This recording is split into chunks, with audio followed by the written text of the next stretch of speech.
Well, as the tagline of this movie would suggest, this time there's more. Brilliant. Gets right to the point. This is the worst tagline I've ever heard. So bad. I don't know what would be a better, let's brainstorm. What's a better tagline for Aliens? Alien, the cat fight. That's not good. This time we fight back. Today we declare our Independence Day. Yeah. Also a good movie that we should cover at some point. You're on Midnight Local, the podcast from How to Drink, where we just talk about things. Movies. Pop culture. Maybe some video games. That too. All the things. The things, the stuff and things. All of the stuff and the things on Midnight Local. Let's get to it. We are coming back at you with more from the Alien series. We're going to cover Aliens. Hell yeah. Yeah, and if you didn't listen to our Alien episode, I wouldn't say it's required listening, but you might want to go back and listen to that one before you come back and give this one a listen. You might, or you might not. You might. Up to you. Just saying. There's more Alien content out there. God damn, I love this movie. So if you had to pick between the two, if you were on a desert island, you could only have one. Which one would you choose? Aliens. Okay. Alien is the more interesting. It's high cinema to some degree in a way that Aliens isn't. But like, man, I'm on a desert island. I want to have some fun. Aliens is a lot more fun. It's also, this is probably the first movie that really made me think about movies and like wanting to make movies. There's a big part of that. And I had like Aliens action figures that we would use in movies, like not stop motion because it was video. You can't really do stop motion on video, but we would do as close to it as we could manage. And then with a lot of explosives, a lot of fireworks and flamethrowers. I think I would take Alien because there are a couple things in this movie that just annoy the shit out of me. Oh, wow. Do you want to start there? No, it's characters. It's not like Bill Paxton. I don't think I could watch him for the rest of my life on a desert island. Oh, you don't like? Oh, I love him. He's so cool. His character in this movie is not cool. He is whiny and crying and freaking out the whole movie. Yes, he is. Yes, that's true. That's true. What about Michael Biehn? Yeah, he's great. Yeah, I like Corporal Hicks. I like him a lot. Hell yeah. They're great cast. Yeah, it's a good cast. It's a really solid cast. Bishop, played by Lance Hendrickson, is great. And the resolution that we get on the synthetics is an awesome touch, especially after the first movie, and her mistrust of that is a great note. We'll get into the chronological of the movie in a minute, but if I was choosing right now, I would choose Alien over Aliens. Fair enough. It seems like a lot of people, especially, and tell me if this is true for you or not, especially young men of your age group, saw Aliens before Alien. I probably did. I'm almost certain I did. Right. And Alien was like this mythical predecessor that they eventually saw down the line. Yeah. And it's the scarier movie in a lot of ways, right? Like Aliens, I mean, everybody, it doesn't go well for most of the characters, but it does. The characters are empowered. Like it does present a force of, first off, just cool soldier dudes. If you're into if you're a little boy and you like cool soldier guys, these are cool soldier guys. First off. So secondly, great action figure crew right there. Secondly, they fight back, it's not a totally what we were saying about Alien, unstoppable nightmare, just totally doomed hellscape where there's nothing you can do. This shit's going to kill you. It's not the Terminator. Yeah. These guys fight back. They kill lots of aliens. They kill them left and right. There just happens to be many, many more of them. Bigger and better. Well, as the tagline of this movie would suggest, this time there's more. Brilliant. Gets right to the point. This is the worst tagline I've ever heard. So bad. I don't know what would be a better, let's brainstorm. What's a better tagline for Aliens? Alien, the cat fight. That's not good. This time we fight back. Today we declare our Independence Day. Yeah. Also a good movie that we should cover at some point. Yeah, sure. Absolutely. I must have seen that movie 5 times that summer. Yeah. The first time I saw it, everybody stood up and cheered at that scene. Really? The whole audience. Wow! It was opening night, I think. People were like freaking out. Yeah, it was unbelievable. I'd never seen that before in my life. I was like, what the shit? This is crazy. I think I'm in the middle of a cultural phenomenon. Yeah, no kidding. Let's see here. A good one. Man, this must be what happened to them. It's tough. This time there's more. Sure. Yeah, is there a play on In Space? No one can hear you scream. It's like, oh, that's good. Scream all you want. This is my war scream. Yeah. Yeah. Show me your war face. That would be. Yeah. This time the aliens scream. Aliens. We'll keep working on it. We did a genocide. I mean, that's misplaced, but it does kind of like, to some extent, when you start thinking about it, it's just like these 5 dudes showed up and killed thousands of those motherfuckers. Nuked the whole planet. Spoiler alert. Yeah. Oh yeah. Spoilers abound. Well, they nuke the site. You can't nuke a whole planet. I mean, I guess you could, but like, man. Right. So this movie, writing and directed. Writing and directed. Yeah, writing and directed by James Cameron. One thing that kind of escaped me growing up is that guy actually writes all of his own movies. He has a top writing credit on almost every single one. Yeah, I can't think of one that he doesn't. We have to go searching. He's the action auteur. Terminator 2? No, he wrote that shit. Yeah, okay. Oh yeah, I know Titanic for sure. Do you want to get right into the blow by blow, or should we start talking movie trivia? Because I am stuffed to the gills with shit to say about this movie and to share. All right. Well, I like to do the facts first. So let's get the facts out of the way because can be hard to get back to. Oh yeah. So we're gonna take Aliens. This motherfucker off the I actually didn't watch the director's cut of this one. Wise choice. Yeah, I know it's quite a bit. It's quite lengthy. Very much. Have you watched it? Yeah, once. I have no desire to ever see it again. We can discuss it later. Okay. All right. We'll get to it. Release date, July 18th, 1986. So it's been 7 years since the last one. 20th Century Fox, rated R, 2 hours, 17 minutes, budget, $8.5 million, grossed 85 domestically and 131 million worldwide. Hell yeah. Director, writer, James Cameron, you said. Dave Giller, Dave Giller and Walter Geiler and Walter Hill. I have no idea. No, that could be right. Also have writing credits on this movie. Sigourney Weaver returns as Ripley. Did not want to come back for the second movie, but James Cameron talked her into it. Yep. Michael Bain joins us as Corporal Hicks. Carrie Henn, who is a child actress, joins us as Newt. Paul Reiser, who I have only knew from Mad About You before this movie. Oh, really? He's so good in it, man. This movie doesn't work without him. He's great in this movie, perfect. but I was shocked to see him. You didn't see Stranger Things? He's in Stranger Things? Yeah, a lot. Which season? All of them. Oh! No, he's not the scientist. No, he's the anti-scientist. He's like the government guy that saves 11 repeatedly. Oh, okay. For some reason that's not sticking out. I'm sure at the moment I thought of it. Version of Burke, because Burke is a nice guy who turns out to be awful. You know that about Paul Reiser. You meet him on Stranger Things, and he seems like a nice guy, and you think, but he's actually a nice guy. All right. So you got Paul Reiser. Lance Henriksen comes as Bishop. Yeah, almost the Terminator. Bill Paxton, who makes me want to turn off this movie, as Hudson. Bill Paxton is such a lovable gentleman. Oh, I like him. I like him generally, just in this movie.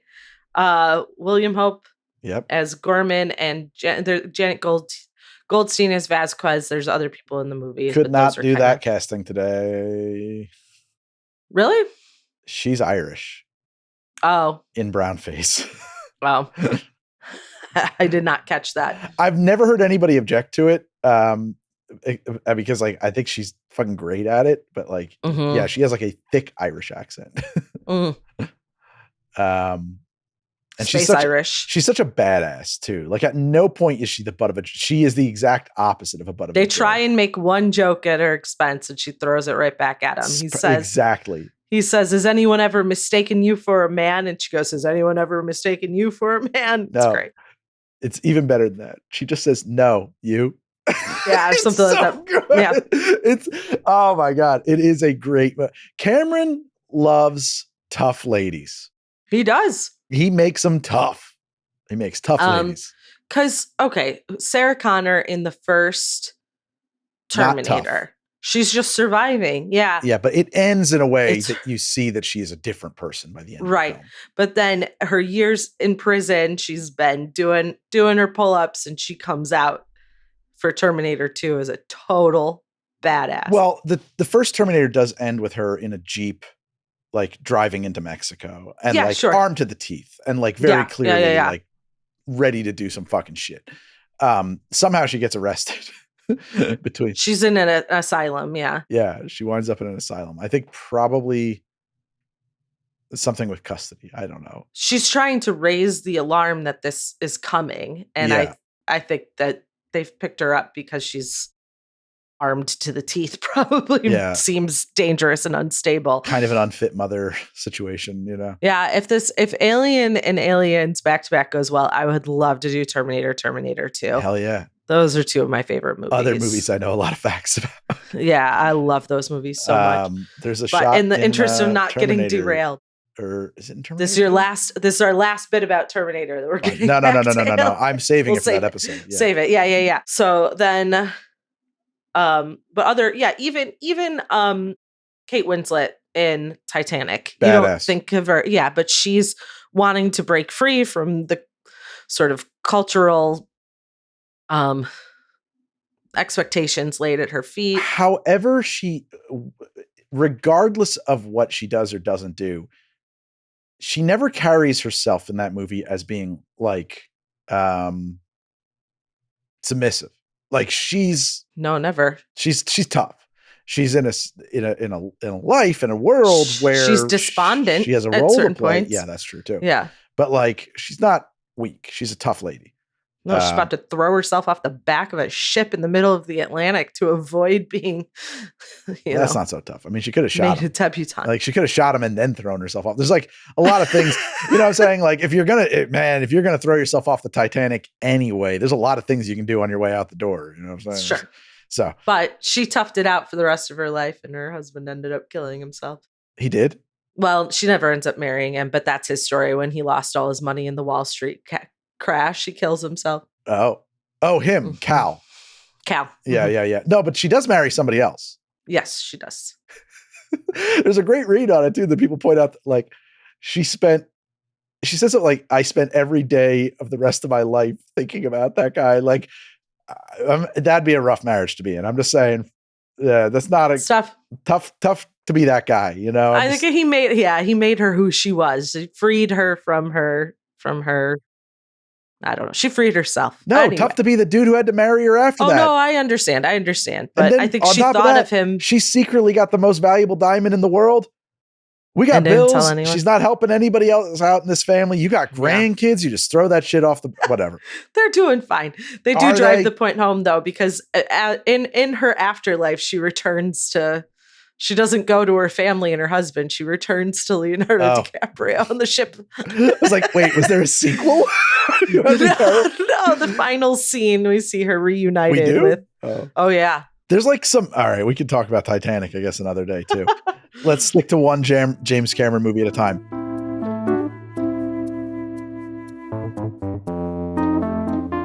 So, crazy things about this movie. One, Cameron was advised strongly, don't do it. Yeah. You know, he had just done Terminator and he had two offers. Terminator 2? Judgment Day? No, the first one, Terminator. Did he do both those? I thought he just did the sequel. No, man, he did both. Property. He wrote it and directed it from like Terminator was practically an independent film. God damn, girl. Sorry. I put him in he was like sequels that arguably are better than surpass the original. And so in my head that he's the guy who makes those. No. Terminator is Got his it. thing. So he did Terminator and he had some offers and they were not like offers he wanted. One was for the sequel to Rambo. And one was for a sequel to Alien. And he decided, I will write the Rambo sequel. I will take Alien 2. And everybody told him, don't do that because Alien is like one of the great movies. Like it's a movie everybody remembers. We all love that movie. If this movie fails, you will look like a pretender and it'll ruin and derail your career. If it succeeds, people are going to credit it to Ridley Scott. Instead, he said, no, fuck that. I'm going to write this thing. And he wrote it in a way that's a completely different genre. It's a completely different kind of movie. It is. Yeah. He put his own mark on it and nobody can make that comparison. I mean, you have to make that comparison, but nobody's going to say it has really, other than, there wouldn't be a sequel without the first, they don't compare. Yeah. Alien is horror sci-fi. This is action sci-fi. Yes. Yeah, absolutely. Yeah. It's much more an action movie. And a love story. Between Newt and Ripley. Sure. Yeah, that's Cameron will always says that every one of his movies is actually a love story. Beautiful. He's a beautiful man. So yeah, what a badass movie this is. And honestly, like, so the set pieces are so iconic. Like, this is the world my friends and I imagined ourselves in, like that landing at the colony in the rain. Mm-hmm. Like, this is where my friends and I imagined ourselves in, like every time we were playing in the backyard. Like this is where we were. And we were too young to see this movie, but we saw it anyway. We were too young to see this movie. It did not matter. We watched. I saw this movie when I was like 7. That is normal for you. Yeah. I wasn't alone, but yeah. Sure. But that theme has come up on this podcast many times. Sure, movies that you saw too young. Yeah, generational divide stuff here. I'm saying I'm maintaining that that's what it is, even though we're barely a few years apart. So we open up on where we left off, finding Ripley. Yeah, they find her. She's been asleep for a really long time. There's all that like glittery space dust. They cut through the door with the lasers. Yeah. So Cameron wanted that laser real bad. And there wasn't room in the budget for it. Galen Hurd said that there wasn't a budget for it. And so he just rented it out of his own pocket. And good, because it's great. Yeah. It helps a lot, right? Like he was like, no, we need this. And it's like, it sounds dumb, but then you see it and it's like one of the first things in the movie. And it's such a moment that like sets this tone of, you have a couple beats of feeling like you're back in Ridley Scott's Alien. And then that laser puts you in James Cameron's Aliens. Yep. I think that's an apt comparison. The other thing too is like, I don't know if you were aware of this or not, but like it was not clear that these were good guys that were opening the door the first time it was shown. And that's a factor too. The people who come in are real mysterious until you start seeing their faces, if I'm not mistaken. And we have Ripley. She's been rescued after being adrift in space for apparently 86 years. Is that right? Is it 86? I thought it was 50 plus, but is it longer? It's a really long time. Yeah. So this is where there's a huge, she's having those you mentioned that she's having nightmares in your notes. She is having those nightmares. There's a huge disconnect here. This is one of the beats that people say makes the director's cut better. In the director's cut, there's a lengthier sequence where she finds out that her daughter grew old and died. I think that the daughter is mentioned briefly in the regular cut, but not in the, like, she dwells on it. Like, it's a big deal. Like, you see her picture and stuff as like an old woman. And because you get the sense hypersleep is only meant to be a year, maybe something like that, because he makes a really big deal out of, we didn't know what was going to happen with someone who had been in hypersleep as long as you have been. Like, it's not normal to just float around for 80 years in hypersleep. Right. Exactly. Although, I mean, how fast are their engines? Because, a year here, 2 years there, it adds up quick, Yeah. So I do think that's like a little bit of a science hole, but I'm not going to question it too much. They don't seem to be moving very fast. They do seem to be slow spaceships, tugboats. But yeah, her daughter she never gets to see her daughter again. She grows old, she dies. And then she's having nightmares about aliens ripping out her fucking insides. Um, and we find out that she's well, actually, so that's like I think in the director's cut, you see her going to therapy. You see her learning how Mm. to drive a power loader. And it's like so much better to just have Burke come in and tell us that in a lot of ways. Yeah, You know, right. heard you've been doing well in therapy. Heard you got certified. That's great. That's great. I think that's great. You got nothing about. Yeah. Um, and you see, he's like so smarmy even there. Like Yeah, yeah, yeah. the double tie. Is this the movie where he's wearing two ties, or is this the movie where they have like weird double collars? There's like some weird future fashion that they're in. I don't remember. Um, long questioning sequence about why you blew up the ship. It was very expensive. Yeah. Wayland Yutani, not happy. No records. No Right. She records goes on to a that board thing. meeting, and yeah, they're mad at her for blowing up the ship. They demote her. They remove her from having flight status. She's Right. excommunicado. Which is so funny, like 80 years later, they're still this pissed about it. Yeah. It's like you weren't even involved in whatever happened then, most likely. This has been passed down to a new generation of the company that have been waiting to question her about her decisions. The entire country of America is still pissed that Cuba seized a Coke factory during the revolution. So sure. I think the equipment that they were moving around and whatever the fuck that they do was expansive shit, like wealth of nations stuff. We have to assume that, otherwise it wouldn't matter this much, right? Yeah, right. If the company still exists, they recovered from whatever mistake was made. Yeah, perceived mistake was made. Yeah, exactly. I was thinking about there was like a whole thing with the age of piracy. If you were a ship's captain at one point and you lost your ship to pirates, you were guilty of a crime, and there's a particular guy, I think it was Calico Jack or Jack Rackham. Yeah. I think it was him, where he lost his ship to pirates and was as a result an outlaw and had no other recourse he felt but to become a pirate because it was like punishable by death. That makes sense. You set up, that's a bad law. It was written poorly and it set up all the wrong incentives. Right. Yeah. Of course they don't believe her. No one's ever seen that. I love that woman, in over 80 or 100 years of space operations, no one's ever recorded, never seen any creature like the one year with acid for blood. No one's seen anything like this. And in fact, they've colonized the planet that she's talking about. LV-246. Haven't had any problems. That's the other thing that's in the director's cut is a lengthy sequence. Yeah, I read that. Of LV-246 as an operating colony and finding out that they've found something dangerous. You go back to the original derelict spaceship and stuff. And it's sort of this moment of foreboding. It's dumb. It's so... Oh, you think it's unnecessary? It's so unnecessary. That's part of the director's cut. It's obviously unnecessary because the movie was a huge success without it. So, right. Like I feel like the proof's in the pudding there. It didn't need it for the movie to work at all. Yeah, I was trying to imagine it in there because it is a shocking moment to hear that the planet has been colonized almost to the extent of like, is she crazy? Did she imagine this? Like, oh yeah, certainly they wouldn't have been able to get that far without problems, but they have. So something's amiss here. Planets are big. Sure. I could colonize North America and not even know that China exists if I came from outer space. In theory, yeah. Wow, it's a spaceship on a planet.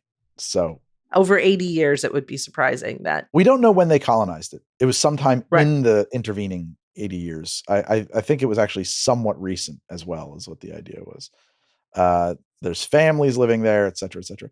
There are so many reasons why I hate that. One, it's just unnecessary exposition, and I think that doesn't help the movie. It doesn't serve the script. I'm so glad it was taken out. And this is to James Cameron's discredit because he liked it. He shot it. He wanted it in the movie. Gale Ann Hurd is the one who said cut it out.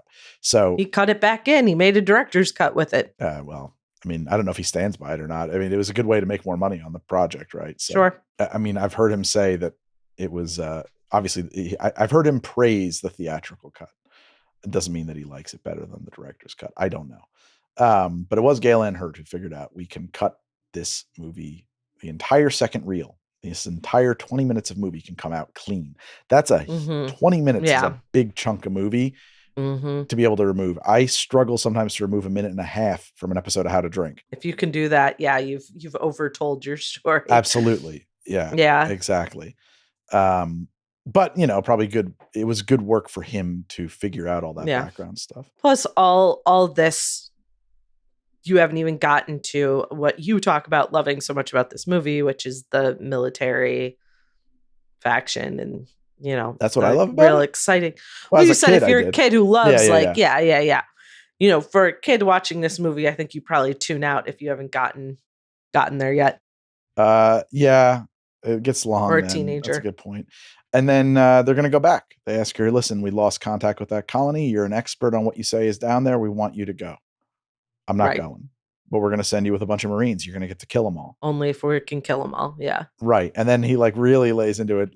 He gets so don't you think this would be good for your healing? He starts to use, he weaponizes some therapy talk on her. Like the kids are saying now,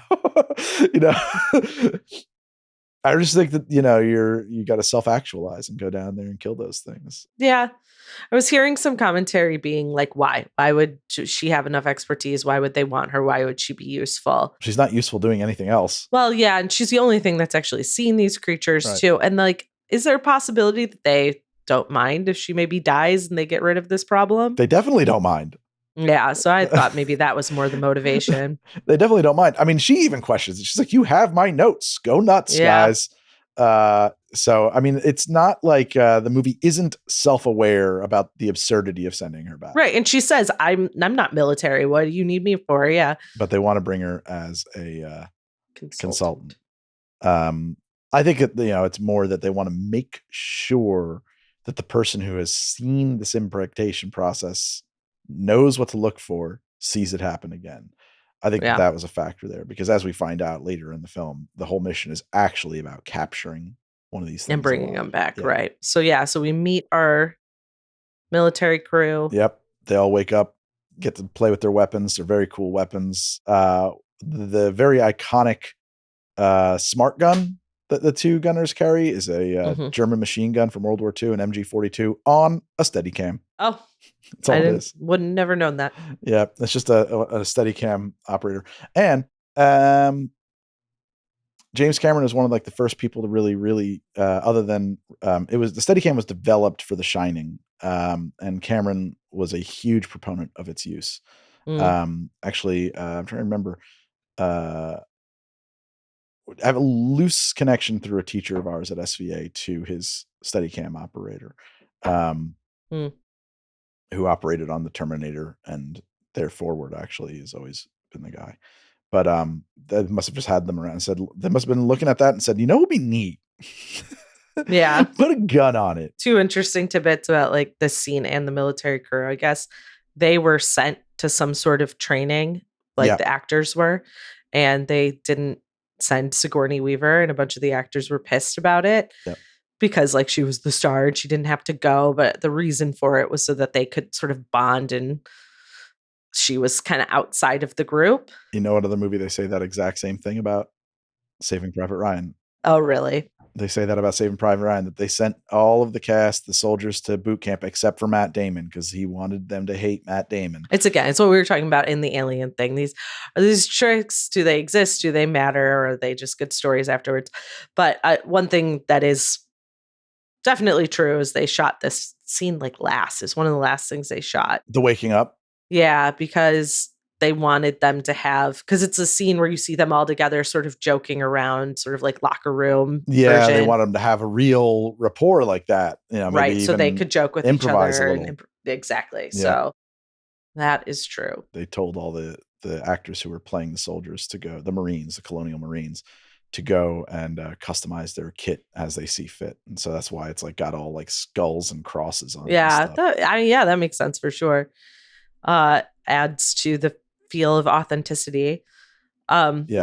We also meet Bishop in this scene, who is our synthetic character, which we know up front this time. It's not a surprise. Right. Lance Hendrickson's so good. And Ripley fucking wants to kill him the minute she sees it. Yeah. And everyone's like, oh, that could never happen again. We've been reprogrammed since then. And he's very sort of apologetic for her experience. He is so pleasant. Burke is like, oh, I totally forgot. There was an incident. He's like, oh, was it I forget the model number. He's like, it was one of those models. And the Bishop character's like, yes. Oh, that was a line of we had a lot of problems with them. Yeah. I totally understand your position. So she's totally mistrustful of him the entire movie. Yeah. And then we are too. I'm waiting for him to prove her right in a way. Right. Fair enough. Instead, just the opposite. Right. He goes well above and beyond throughout the film. So, very, very cool. Like, Canon has a real knack for fucking cool shit. The drop ship coming in, the pilot. Again, always ladies who are badasses. That pilot is fucking badass.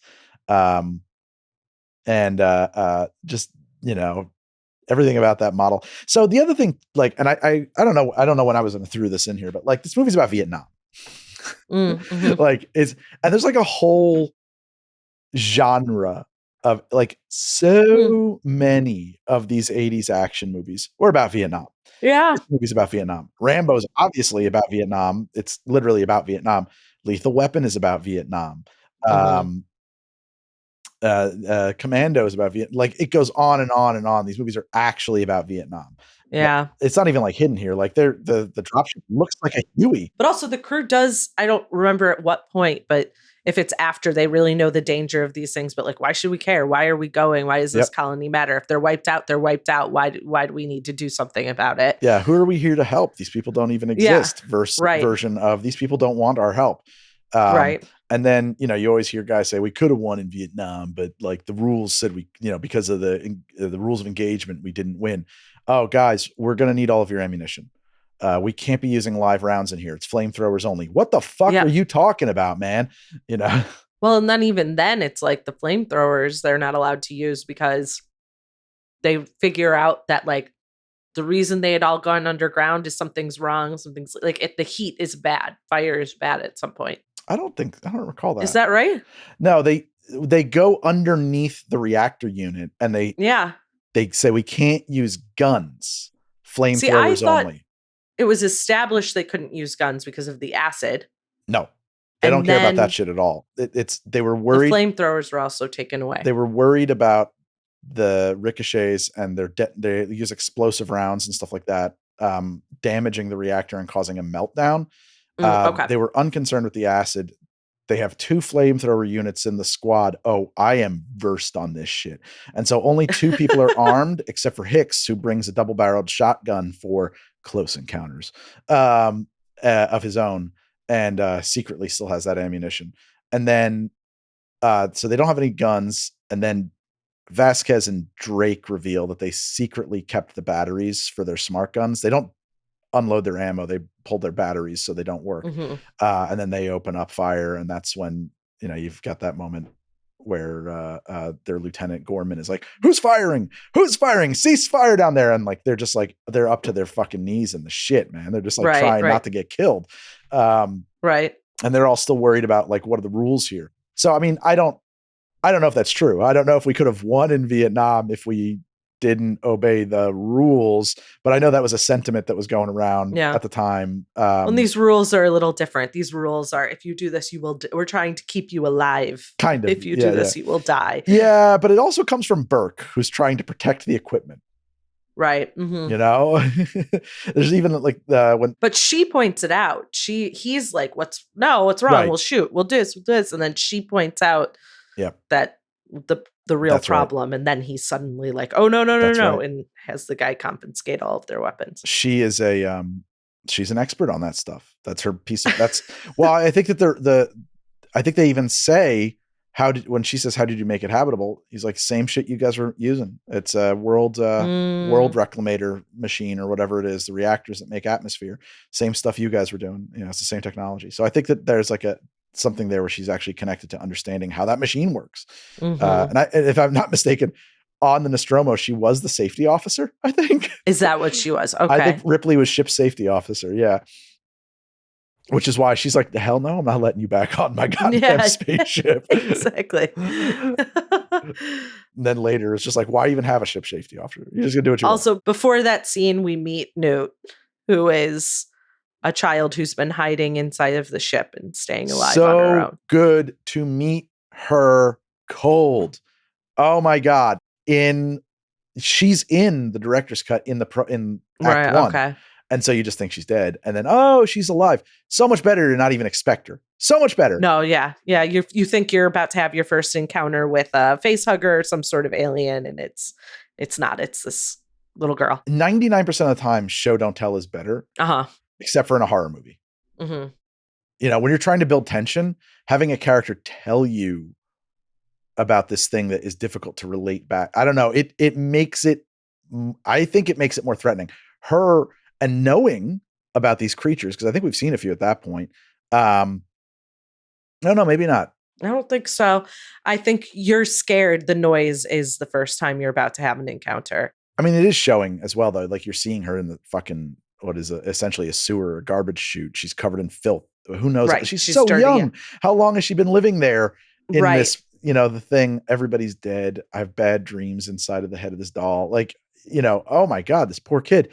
That is, I don't know. There's something about that coming from cold out of the blue, without any knowledge that there was ever anybody alive here, this ghost, this catacomb, you know, it feels better. It's just better. It hits harder. And then at first I wasn't sure I was going to like this, and I end up really liking it, but you develop Ripley's character, you differentiate her more, you give her another motive, and you humanize her in a way that, you know, you give her another character who's been through it, the only other person who can possibly understand what she understands. Yeah. But also you make her a mother. Sure. But I like that. Because the other way to go with this is she's a badass, so she doesn't care about this child because Ripley's a badass, you know? And it's like, no, she's both. She has to be both. Yeah. She has to be the nurturer and the badass. And I like that a lot. Can totally be both. Because that's a commentary about a lot of like successful women in movies, is they're not allowed to also be nurturing. You have to be one or the other. Interesting. You have to be one or the other. And in this movie, she's both. It doesn't feel forced. It doesn't feel like somebody said, oh, let's make sure, you know, it just seems like, of course, you know, and they're just writing it down like, and of course that, you know, that's like when I say like, I don't like to see the writer's hand, every single beat in this movie, of course. It feels like it was informed by the scenario, the characters, the setting. Like that's exactly what that character is going to do in that situation. That's the role that character is going to fall into. Nobody was deciding what would be the thing to do from a film perspective, you know? Even sort of the flirty disposition that starts to happen between her and Hicks. Yeah. Just feels like they're on the same page. They've got each other's backs. They trust each other implicitly.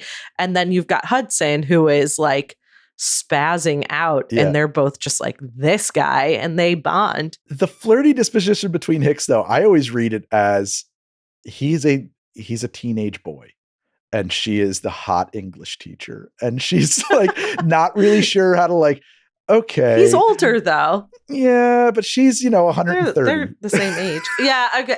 Okay, all right, sure. You use vampire rules. You know, I mean, like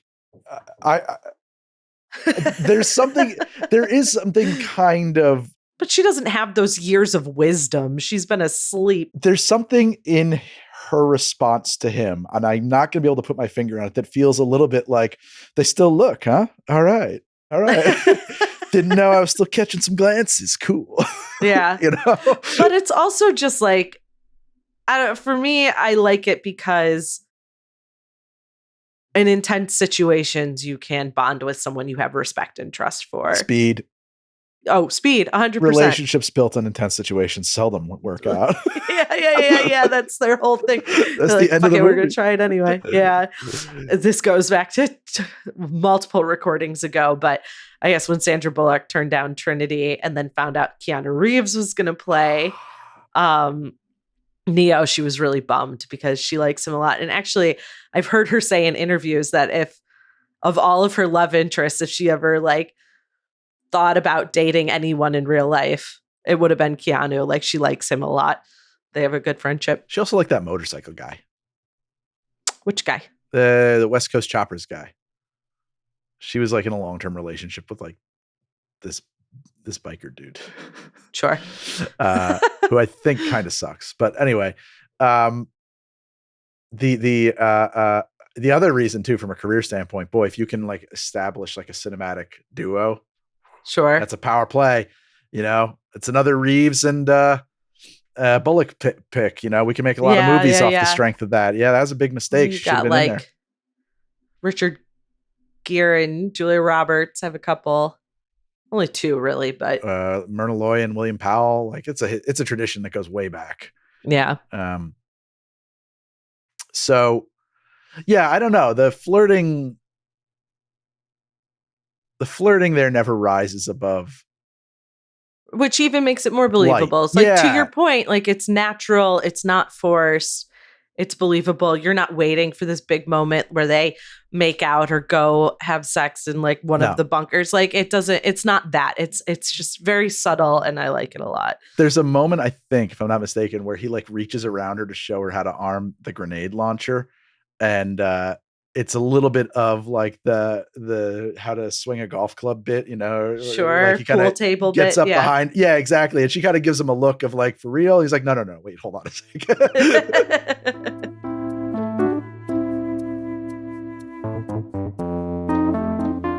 So the thing about that is that one of the main reasons she didn't want to do the movie, as I understand, is because she is extremely anti-gun and didn't want to touch a gun. And I can respect that. I am hard anti-gun myself. And it's actually something I criticize our boy Keanu about a little bit, you know? Yeah. Although I gave him I thought it was very interesting in Matrix 4 that like he just hands. He went right. He never lots touches of guns to just like magic hands. But the yes. So I guess I was reading in the book that Cameron wrote. That's one of the reasons why the flamethrower is so prominent in the film, because it's not a gun. Mm-hmm. And he knew he needed her to like actually use a pulse rifle at some point in the movie. And he said he took her to a range and somehow convinced her to shoot it. And his quote in the Futurist, the biography about him, was, "Once I saw her smile after firing that Thompson submachine gun, knew I had her. Thought another liberal bites the dust." James Cameron? Sure, yeah. Whatever. So Cameron is a very unique kind of, I don't even think he would be a conservative anymore. He was like a super like save the planet, extremely green. He just likes cigars, guns, and cars, but he's very concerned about climate change, pollution, and like social issues. He doesn't strike in. I don't know if he's just checked it. He hasn't come up for air or something. He hasn't checked. Yeah, he's like detached. Yeah. He doesn't realize that what he is not anymore a conservative, I think. Right. Also, money wise, this was also financial, fiscal conservative. He's like he's a Schwarzenegger conservative, you know? Those two are besties. So economic girly man. Wasn't that Schwarzenegger? I don't reckon. That sounds great, but I don't remember. He did say it. Yeah. He said about what? At a convention about the Democrats. Oh, okay. Yeah. Fair enough. I like that. Things you know when you grew up in a conservative family. It's a hilarious line. He also spoke out against conservatism a couple years ago as well. Well, now he has, yeah. They weren't Nazis back then, so right, different brand. Yeah. So now they go into more survival. Well, no, before they go into survival mode. Yep. Ripley and Newt go to bed one night. Yeah. And wake up to a face hugger in their room. Yes. And derive that, what's his name? Burke. That Burke was trying to impregnate them. Yep. With aliens so he could sneak them back. So he's sent to do this, but he also knows he's got to sneak them back onto the ship. He can't just bring one back. He has to like put it in them. Too dangerous. How do you capture one? They're impossible to capture. So if you have But they have a couple living ones still, don't they? That are captured. Where? No. Yeah, they like walk into that room and there's all those tanks. Oh, on the planet they had collected dead facehuggers. They had them in like. I thought there were still a couple ones that were alive. Oh, maybe there was one that like jumped at it. In the glass. That's a good point. I don't know. There was some reason, or maybe like this was his idea. He was like maybe gonna sneak them on to like raise his status in the company or something. Maybe. Yeah. He's going to bring him back impregnated and asleep. Yeah. I don't know. Maybe he was doing a terrorism. Maybe he was planning to destroy the company. Maybe he was doing a terrorism. Just turn him loose and see what happens, baby. I thought it was interesting. I saw in an interview, Cameron said one thing he would do differently if he was making Aliens again is he would never have written Burke to be so courageous. He would have been like 100 times more spineless. Cause like he is pretty spineless. He's a snake, but the dude takes huge risks. Like he puts himself into the middle of this firefight. He's down there, True. Man. He's got his hands in the blood and the guts trying to steal this alien. When the alien shows up, he locks them all in with it. Doesn't want to die. Free. Yeah. Right. But, you know, I mean, like he's saying, I wouldn't even put him there. He'd be on the phone, you know? Okay. Yeah. Interesting. He also, he does say like someone wants it to bring him back because he thinks he's going to become rich because he's bringing back a military asset that they can, you know, do how we got into this whole thing, right. Presumably got into this whole thing in the first place by having a bunch of eggs aboard a ship and dropping them where you want to drop them. You know, almost everybody dies. We get to the most iconic fight scene ever, I think. Ripley in the power loader versus the alien queen on the spaceship. She has to go and save Newt. That's a big deal. Right. They're almost out. Yeah. In this movie, and this is not established in the first one, you find out that they're actually taking people alive back to the hive, like sealing them to a wall with chitin and impregnating them to increase their numbers. That is like the life cycle of them in this movie. The facehuggers are laid by a giant queen. Then the workers go out, capture people, bring them back to the hive for impregnation. That's the process. So they find a lot of people who are still alive. Yeah, they find that one. Yeah. And she's in Act 1 that was cut as well. Like everybody's in there. Yeah. So Newt gets captured. She's got to go capture Newt. She goes down there armed to the teeth. Everybody tells her she's crazy. Well, because they're almost off. And this is where you also get your ticking time clock of like 10 minutes to get to safe distance. Yeah. The thing is going to explode. What's his name? Bishop pilots. He like crawls through this tunnel for like 1,000 miles and then pilots the dropship in by remote, the second one, so they can get out of there. If I'm not mistaken, Hicks is wounded at this point. He's kind of out of commission. So it's Hicks, Bishop, and Ripley and Newt. We're down to those four. Because Vasquez and Hudson get stuck in a tunnel and she reveals that she also kept one of her little grenade things and she blows them up along with the alien. It's not Hudson. It's Gorman, the lieutenant, the guy who they all hated, who was kind of spineless. Oh, I thought that's where Hudson died with her. No, Gorman. I think they work together and they kind of look at each other. It's a big moment because Gorman is the lieutenant that they hated the whole time. He's like kind of a dweeb, and it's like a big moment that like Gorman and Vasquez connect. I'm not going to lie. I kind of forget how Hudson dies. I think some alien just jumps out of a ceiling and pulls him up and that's it. He's gone. Okay. Yeah. I think he has a fairly unceremonial death, but his big moment is the game over, man. Cause their spaceship game over, man. That's it, man. Game over, man. Game over. Well, their only way off the planet just got blown up. And so I know, but I think you'd be pretty despaired as well. I would, but he's annoying. Fair enough. I think he kills that guy. He would not help. He would not help me feel any better. No, he wouldn't. That's what happens when people panic. They become useless. Yeah, I know. He's useless. He's panicking. He's battle fatigued. All right. Rescue Ripley. We get back to the spaceship. We think we're safe. We blow it up. So many things I want to talk about here as well about the effects in this movie.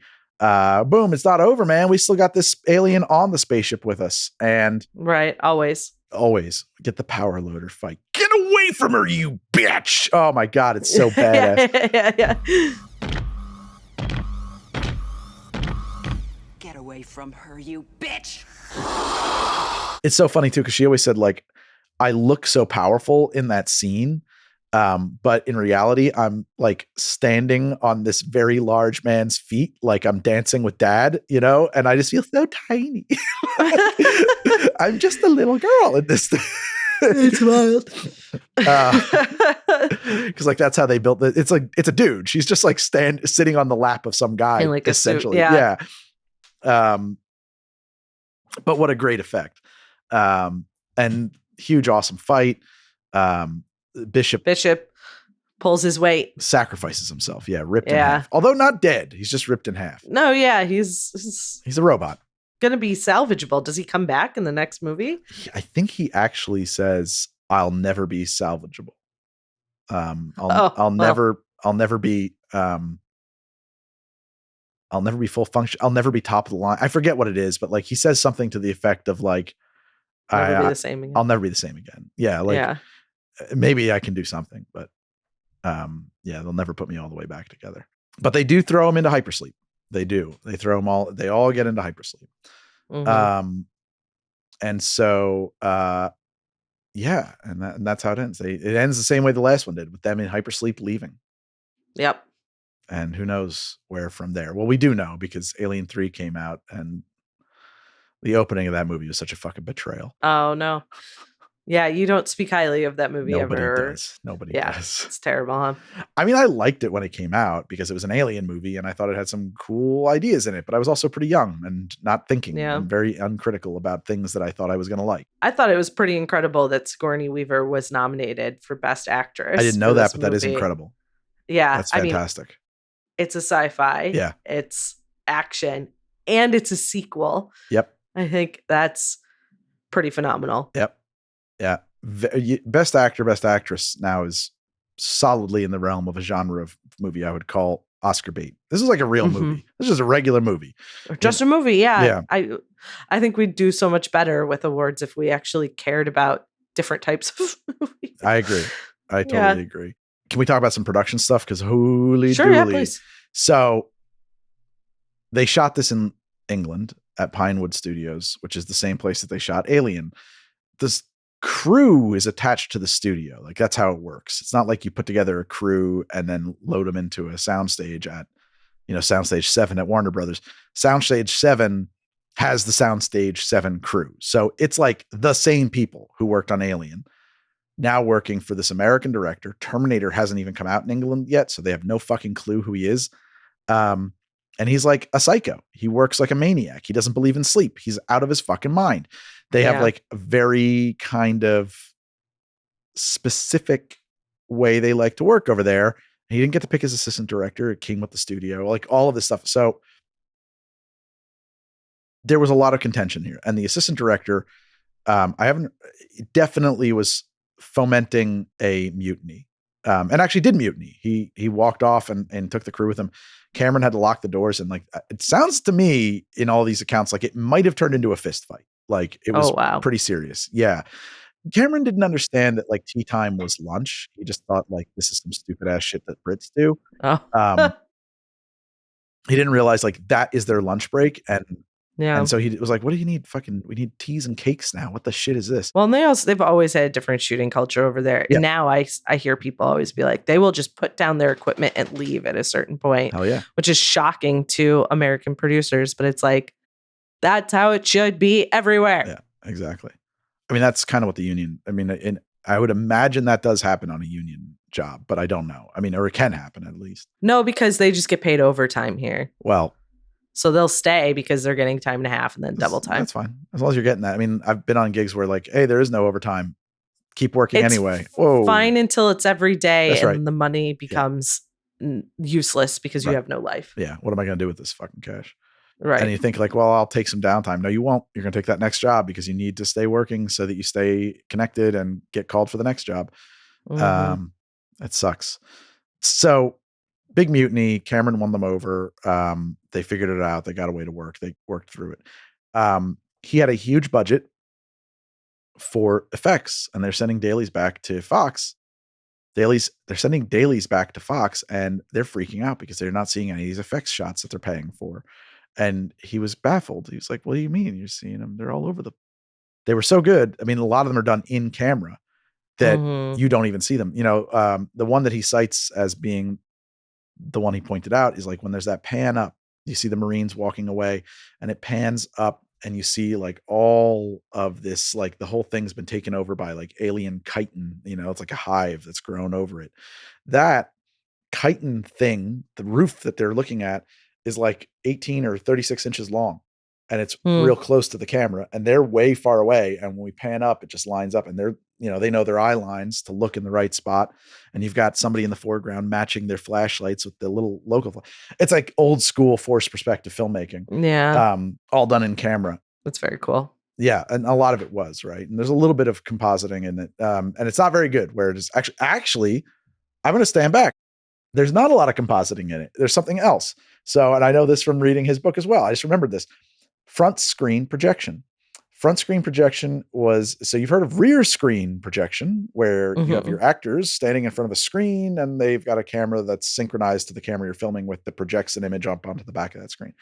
It's because it's through a screen, it's never super bright. It never feels very, like, you can always kind of tell, just for a number of reasons. Cameron had known or heard that, I forget where he heard this, that on 2001: A Space Odyssey, they used something called front screen projection, but that nobody knew how it worked. He fucking figured out how it worked. And he figured out the way it works is that 3M makes this hyper reflective material that they use in like street signs. And you have to build a whole fucking wall of this shit. And then you synchronize a projector right under your lens, right? To the camera that's shooting, and you shoot it straight at your actors.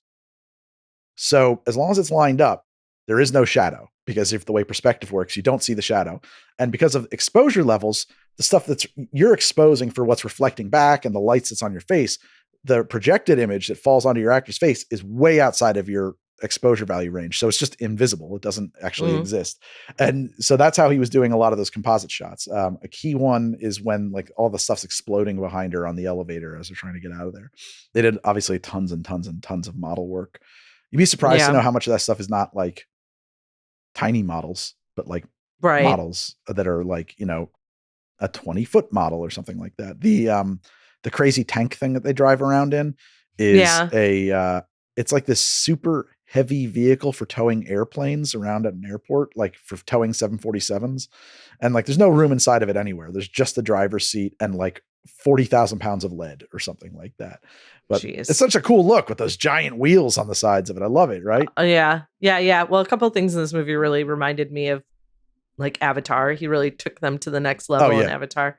Absolutely. Yeah. Like that's the thing that you're inside of. That's kind of the forklift. The mech thing. Yeah. He was big on it. Yeah. He's like a big anime fan apparently too. I mean, that's why he made Battle Angel Alita. He was like, he wanted to make that or Avatar was like his next project. And that's why, I don't know if people remember this, but like in the early mid 2000s, 3D was the shit. 3D movies. Oh, I remember them trying to bring it back. Yeah. It was James Cameron. Oh, yeah. You've talked about this. Yeah. He was selling every studio who he could and doing demos on it all over the place, 3D technology, because he felt that like he had figured out how to make 3D movies really cool, really viable again, and like better than they ever had been before, because specifically he wanted to make Avatar in 3D. And allegedly he spent like, I don't know, 15 years on this, like while he was doing his other stuff, his documentaries, and just being like, nope, 3D, we don't have enough theaters ready yet. We don't have enough theaters ready for 3D before he could make Avatar. And then I had to go see it. I was like, this is crazy. I got to see this movie. Yeah. The 3D was nice. It worked well. I mean, like that's all I got to say. It's not Is the newest one, is the water one that just came out in 3D? I don't know. I haven't seen it. I'm sure it's in 3D if you have the ability to see it in 3D. I would be shocked if it wasn't in 3D. Anyway, there's another shot in that movie I really like too, and I got this from the director's commentary. So you were talking about when they were in that room and the face hugger jumps. I think it gets its tail around Ripley. Yeah, it almost gets her. They couldn't figure out how to do this shot. And he was like, "We're going to do it in reverse." And the whole crew was like, "That'll never work. There's rain in the scene from the sprinkler. You can see it. And anyway, it's going to look fake." He's like, "No, it's going to be great in reverse. We're going to do it in reverse."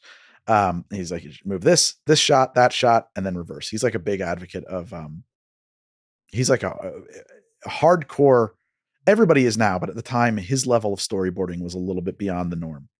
Nobody thought it was going to work. He said, and he's 100% right. You cannot tell it's backwards. He says, at the shutter angle we're going to shoot this at, the water droplets hitting the ground are just going to be visual noise. You won't be able to tell which way the drops are moving or not. The drops in the air are just going to be visual noise. You won't be able to see them falling down or going up. It won't matter. Right. So he knew that we can adjust the shutter angle and shoot this under the correct lighting conditions. And this reversed shot will not look reversed. It'll work. And That's very cool. I know, you know what I mean? Like, that's why he operates his own camera, which is crazy. Yeah. Like, not a lot of directors hold the camera unless the Steadicam guy is operating. He's the dude with his hands on the camera, which is unusual. That's pretty uncommon. Yeah, that's very unusual. Yeah. A lot of people may not realize that, who are not like in the know, but like, yeah, that's weird. That's not the norm. Oh yeah. You're sitting behind a screen seeing what's in the cameras most of the time, but yeah, you're never behind it. You're not operating. Most cinematographers don't operate their own cameras. That's right. Exactly. I feel like to some extent his movies have a textural authenticity to them in a way that a lot of high concept science fiction movies don't. I think it's because they're halfway shot like documentaries. He's out there, he's shooting it. He's over there shooting it. He's doing the fucking shit. Like he's in the camera. He experiences that movie. Traditionally, not anymore, but through the eyepiece of the refractive eyepiece of a Panavision camera, right? Like, so they had video taps back in the day, on shooting on film. Mm-hmm. So, yeah. We used them in college. Yeah. Is this going to be really manny-splainy if I talk about how refract cameras work and stuff like that? Or is this something that is of interest to you? It doesn't matter if it's of interest to me. Is it of interest to our audience? I don't want to presume to be dropping knowledge on you don't have. We both went to film school, but I don't know if camera stuff was really your forte. No, I didn't really do much with cameras. A lot of people think that you're the camera woman for How to Drink. Well, it's not. We've done that because I click some buttons, but I'm not operating the camera. No. I've also been told that you're the editor. Meredith is the camera woman and editor of the show. Incredible. Sure. I'll take all I do everything that. No, I wonder if they think that because Rachel edited a lot of episodes of the show. I think a lot of people think that, hey, if there's two people in a YouTube video, those are the two people who make it. That's what they do. Yeah, exactly. So video tap, right? Like, so to get an eyepiece that you can look through in a camera, in a film camera, that light has to come through and hit the film. How do you look at it? You can't look through the back of film. It's solid. It's opaque. So you have to have a mirror. And so in a film camera, there's a wheel that is your shutter that spins, and part of it has a mirror on it. And when the light hits that, it's not hitting this film. It's going up the tube through like an eyepiece, which has its own lens on it and stuff like that. So I do think that there's something to be said from the fact that, like, even back in the 90s, most directors were seeing their movie on a video tap or over the shoulder of a camera operator. He was experiencing his film through the lens optically in real time without any video interpretation happening between him and the action. He was looking at light coming out of the lens, the glass. I don't know if that matters. Maybe it does. You know what I mean? Like, maybe that changes the way the movie comes out. Maybe that changes your approach to filmmaking. Maybe that changes your relationship to your understanding of the geometry of the action. It's much more, you're hands-on, I don't know. He probably wanted to be hands-on so he could make real-time decisions. Yeah. So I think that has a huge effect too. I think that's just maybe also the way he learned how to direct, to make movies. He started out in the effects department for Roger Corman, which was like B movie place. They made like 1,000 science fiction movies a week over there. So he did like a ripoff of Star Wars called Battle Beyond the Stars, which was like, that's what Roger Corman, a lot of Roger Corman movies are just ripoffs of expensive movies. And then he was also famous for, when he put a movie out, they would put up 10 movie posters or whatever in the lobby of the movie theater. Oh, that's it. Yeah. And see which ones people looked at. And then they would figure out, okay, which movie is that? Like, let's make that movie. I don't have a script. I don't even know what it is. It was just a title and a picture. But like, it sounds like it's going to be interesting. So we'll figure out a movie for that poster. I love that. That is great. It's yeah. fantastic. It's brilliant. Yeah. Corman less successful than Cameron, but he's made a lot more movies than him. So like several hundred more. Different type of filmmaking. Yeah. My final effects comment, the shot of the dropship flying away with the explosion, the nuclear bomb going off in the background. It is a sheet of glass with a hole cut through it. They covered the glass in puffy little cotton balls all the way over the hole. They put an incandescent light bulb under the sheet of glass. They turned it on, put it on a dimmer, and raised it up through the glass while turning the dimmer and letting it overexpose onto the lens, probably shooting through like a black pro mist or something like that. So it halos out. And that's how you create a nuclear explosion from above. in a practical effect, all in one shot. Beautiful. And then I think they did do an optical print to get the spaceship into the shot. I know that actually because when they were scoring it with James Horner, James Horner was like trying to get his cues right, and they had like Cameron gave him like a week to score this whole movie. He was like really pissed about it. It was like something about scheduling and budgets where it was just like, that's the way it's going to be. Sorry, man. Like 20th Century Fox is just as at fault here as I am. Sure, because who spent all the money? No, it was. I mean, like they changed like the release date or something. It was like insane. Yeah. Okay. But he was like, James, I don't know the cue. I don't know when the thing comes by. I don't know how to do this. And he's like, I know it. And he just grabbed a broomstick and like taped a thing to it and just ran through the room as the plate, just the explosion went by. And they cued to that. Now in the book, that sounds really crazy, but like how many ways was it going to go? And if it was off a little bit, would you have noticed? It's not a sound effect. It's a music swell. So, right. I mean, I just think that's a funny story. That's great. Yeah. I love that. Want any more? No, I think we're good. I can keep talking about this movie. I know you can. It's a good one. We'll revisit it at some point. I think we're going to go through every year. Rachel and I choose like a director. Horror. Oh no, we choose like a horror franchise to start at the beginning of, and then we watch it kind of through Halloween season. We did Freddy Krueger last year, which was a lot of fun. So this year it's either like Alien or Jason. Well, I'm going to tell you, Alien's not really a horror franchise. I guess not. Yeah, it's more of an action franchise. Yeah, one of them is a horror. It starts as horror. Yeah. Yeah. Cameron rewrote that. He flipped the script on that. Flip the script. I love this movie. This was a definitely like looms large in my childhood. This is definitely, like I said, the movie that probably most made me want to make movies at some point in my life. Not that I ever really did. I mean, I made some shorts and student films, but I guess is How to Drink a Movie? Not really. No, it's something. But you know what I mean? Yeah, it got me on this path that I'm on. Sure. It seemed like a lot of fun. It seemed like these were grown-ups who got to make cool things and act cool and play with neat toys and stuff. Like I always wanted to do that. But yeah, I like Alien better, I think, just because it's a different sort of movie. This, I feel like, fits in a camp of a lot of action movies. Sure. I don't know if it really is set apart from other action movies. I will say like it's definitely more fun. I like Ripley's character more in the second movie. I get more of who she is and get more personal with her. There was like a moment where I was like, man, I'd put Ripley on like our name list. Like she's such a badass. I saw that in your notes actually. Also, not a normal name, Ripley. Neither is Sigourney. No. Sigourney is a weird ass name that her parents apparently just made up. It's like I was like, oh, it must be. Is it right? You've never met another Sigourney. Well, I was like, is it like cultural? Is it like maybe it's Welsh or something? No, her parents just kind of made it up. Apparently, just put sounds together. Yeah. But I like this movie a lot. It definitely like I was ready. If I didn't know that the third movie was a nightmare, I would have put on the next one. Like I was ready to just start rolling through the action movies. And that's how we all felt.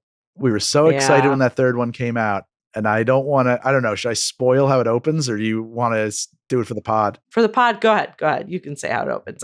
It's not dire. They wake up Ripley.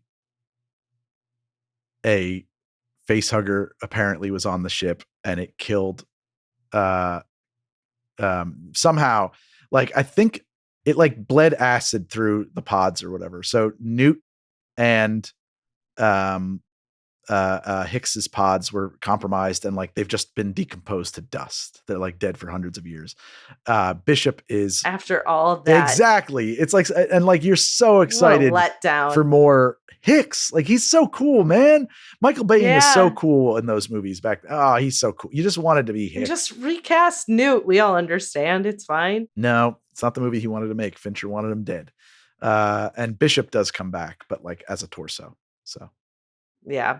So yeah, you wanted her to keep her alone, the lone warrior. And she lands on a prison planet filled with like castrated men who are like monks / convicts. It's real weird.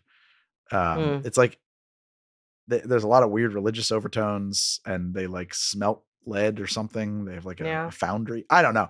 It's a strange. I wonder why she agreed to do that one when she had to be so convinced to do the second one.